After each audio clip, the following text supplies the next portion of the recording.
ጀግና ትችላለህ በለው። አልወጣም። አንተ ደግሞ እንደዚህ ብለኝ ደግሞ እኔ አልወጣም። ወላሂ ፈረንጂን ዋሪው kabajamtoota hordoftoota koo waan ajaa'ibaa argine kaa'i ayyoon teenya kun akkasittiin ispoortii yookiin tukaandoo haamuu irratti hojjechiisteerti jechuudha. Egaan nama dhiba dhugaa bakka shamarran bara kana mo'atu malee mo'amaan jirtu jechuudha.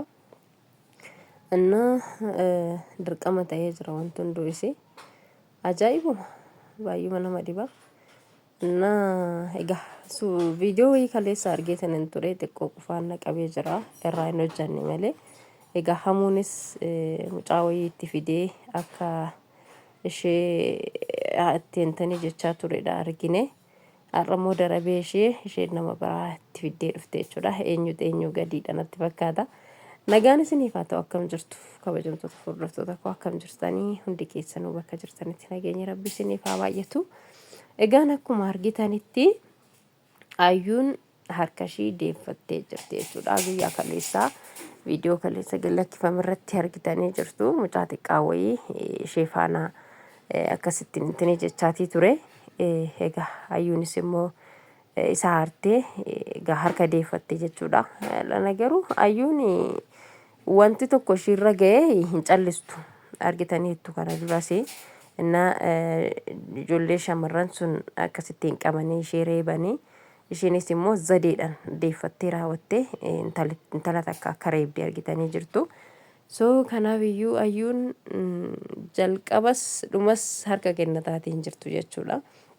Yeroodhaaf namoonni illee itti baay'atanii yookiin nama tokko nama lama ta'anii raawwatanii gaafa itti dhufanii amma tokko yoo irra isheerra intini ta'an malee odoo nama tokko ta'e iyyuu akkasiin ofirratti nisnee hin beekna jechuudha. Haa ta'u malee ijoollee sunis waan nama lama ta'aniif amma tokko ishee miidhamuus akkasiis miti kan isheen miidhamte. Egaa amma maal jechaatii jirti ani hamuu jaalala isa gara biraa jaalladhee miti jette. Kan dubbii dheeressaa jiru hamuudhuma jechuudha. Amma gaafa laallu mucaan kun jaalala obbolummaati isa jaallattee akka jechaa jirtutti jechuudha. Ani qabeenya isaa jaalladhee miti. Akkasuma immoo jaalala isa waan biraatiifis miti. Abbaa manaa naaf haa ta'uufis miti.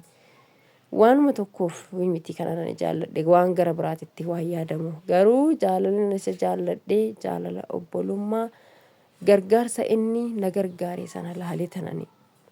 So anamma immoo illikii kan na qabsiise maal inni ijoollettiin akkasittiin naalloluu isaaniiti. Deebisee immoo mucaa xiqqishuu tanaan jechuudha. Mucaa kaleessa inni itti fide sana mucaa xiqqishuu tanaan naas faraarra'uusaa.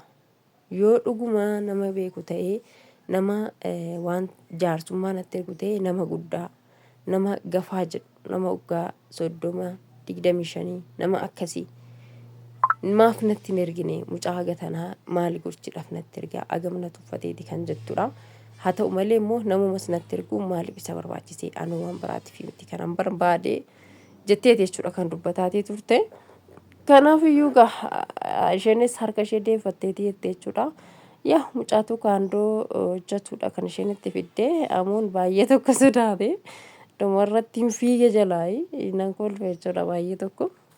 Maaliifin ani sodaadhotuma jedhuuni gaafa dubbiin itti cimteertu yaa luka koo na baasii jedhe gaabbii yaa luka koo na baasii jedhee jalaa fiige jechuudha.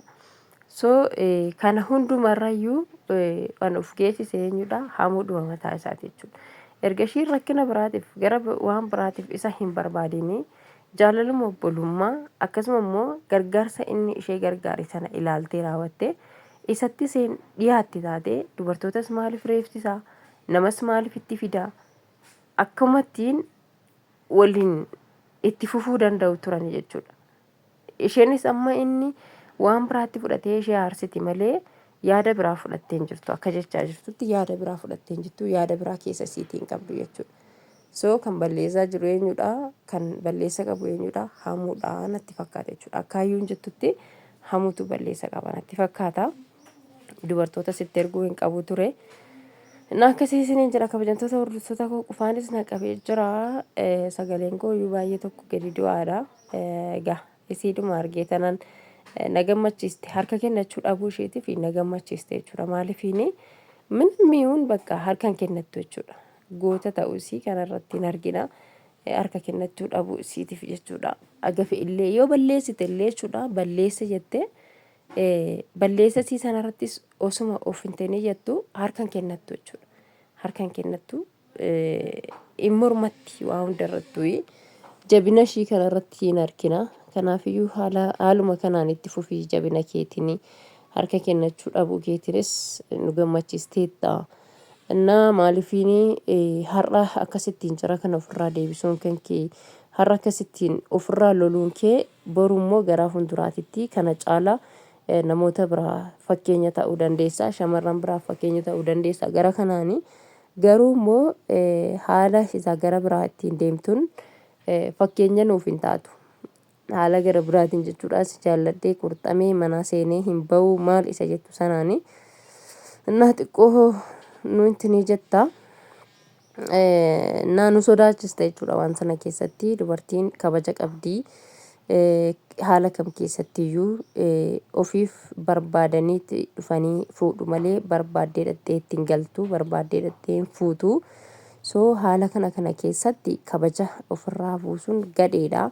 Garuu immoo yaafa sharii darbe wanti hundinuu gaafa namarra darbe gaafa ulfina ta'ee namatti dhufu ofirraa deebisuunis barbaachisaadha jechuudha. Fakkeenya nama biraatiif illee ni ta'a waan ta'eef ofirraa deebisuun harka namarratti kaafachuudhaaf namoonni biraa yogguu ka'anii harka sana ofirraa deebisuudhaaf tattaafachuun baay'ee gaariidha. Akkasiin jedha hayyuu teenya gaahati durumayyuu dabaddabaadhaan beekamta. Ilkaan cabsiteetta kana dura namoota meeqa bubbursiteetta arginee jirra. Amma xiqqoo amma tokko ates tasgabbaa dhufte natti fakkaata malee haalichatti duratti keessa jirtuu fi amma keessa jirtu tokko miti. Na yaadadha jechuudha. Namoota lama ta'aniiti natti fakkaata yeroo tokko ijoollee tokko kan isheen reebde dubartoota tokko. Egaa gaafa sana mo'atteetuma galte lana garuu ammuma lafti dhiitee bariitu umuriin keenyas deemti gaayyuun teenya dadhabaa dhufte ta'ee naaf hin galle. Gaafa ijoollee sunis reeban daa'imman bakka mo'attee dee yaadaa ture reebamtee dee yaanne reebamtee turte gaayii kaleessas waan ta'e asii fachi girgir godhanii turani. Haa ta'u malee isheen amma harka sana deeffachuudhaaf akkasittiin itti dhufteetti garuu haamuu innaa isheen ari'attu nan kolfeessa dhugaa dubbachuuf innaan luka koo na baasi jedhe.